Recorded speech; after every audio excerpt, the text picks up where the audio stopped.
Hi, இன்றைக்கி நம்ம என்ன பார்க்க போகிறோம்னா, நம்ம மாடியில் வந்து செடிகள் வச்சு கொஞ்ச நாள் ஆயிடுச்சு.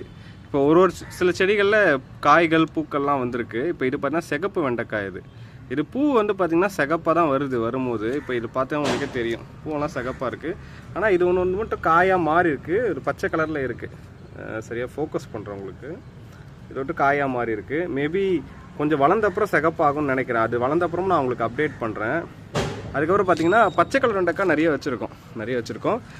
ஒன்று மட்டும் நல்லா உயரமாக வந்து இப்போ தான் அதில் ஒரு பூ வருது. இங்கே பார்த்தீங்கன்னா தெரியும் உங்களுக்கு, பூ மாதிரி வருது. இப்போது இதெல்லாமும் வளர்ந்த அப்புறம் உங்களுக்கு அதெல்லாம் எப்படி இருக்குது என்ன நான் உங்களுக்கு வளர்ந்த நான் உங்களுக்கு அப்டேட் பண்ணுறேன். இப்போ அடுத்து பார்த்திங்கன்னா இது வந்து புடலங்காய் செடி.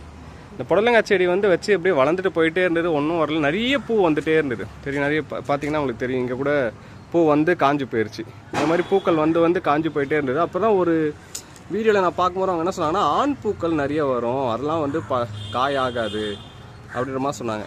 சரி, பெண் பூக்கு வர்றதுக்கு ரொம்ப நாள் ஆகும்னு பார்த்தேன். ஆனால் பார்த்தீங்கன்னா இங்கே ஒரு பெண் பூ ஒன்று இருக்குது. நான் ஃபோக்கஸ் ட்ரை பண்ணுறேன். இது வந்து பார்த்திங்கன்னா மற்ற பூட வித்தியாசம் என்னன்னா, இந்த இடம் மட்டும் தடியாக இருக்குல்ல, இல்லை இதுதான் அந்த காய் வரக்கூடிய இடம்.